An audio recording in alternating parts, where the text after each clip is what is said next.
बुऱ्हाणपूर मार्गावर यावल हे गाव वसले। यावलमध्ये सूर नदीच्या काठावर सरदार निंबाळकर राजे यांचा किल्ला म्हणून ओळखला जाणारा भुईकोट किल्ला आहे।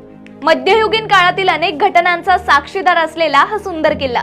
हा किल्ला साधारण 1.5 एकर परिसरावर पसरलेला असून किल्ल्याच्या तटबंदीत लहान मोठे असे 9 बुरुज आहेत। किल्ल्यात प्रवेश करण्यासाठी असलेला पहिला पूर्वाभिमुख दरवाजा आणि दुसरा उत्तराभिमुख दरवाजा आज केवळ अवशेष रूपाने शिल्लक आहे। मराठा काळात शिंदे यांच्या ताब्यात असलेलं यावल त्यांनी 1788 साली धार इथल्या पवार म्हणजेच निंबाळकरांना जहागीर म्हणून दिलं। त्यानंतर त्यांनी यावल इथे किल्ल्याची उभारणी केली। किल्ल्याच्या मध्यभागी एका वाड्याचा चौथरा असून या वाड्याच्या आवारात एक खोल विहीर आहे। किल्ला उंचवट्यावर असल्यानं किल्ल्यावरून संपूर्ण यावल शहर आपल्याला सहज दिसतं। किल्ला फिरण्यासाठी अर्धा तास पुरेसा होतो। किल्ला बघून नदीच्या बाजूने बाहेर पडताना किल्ल्यापासून अलिप्त असलेला एक बुरुज पाहायला मिळतो। याशिवाय नदीच्या दुसऱ्या बाजूला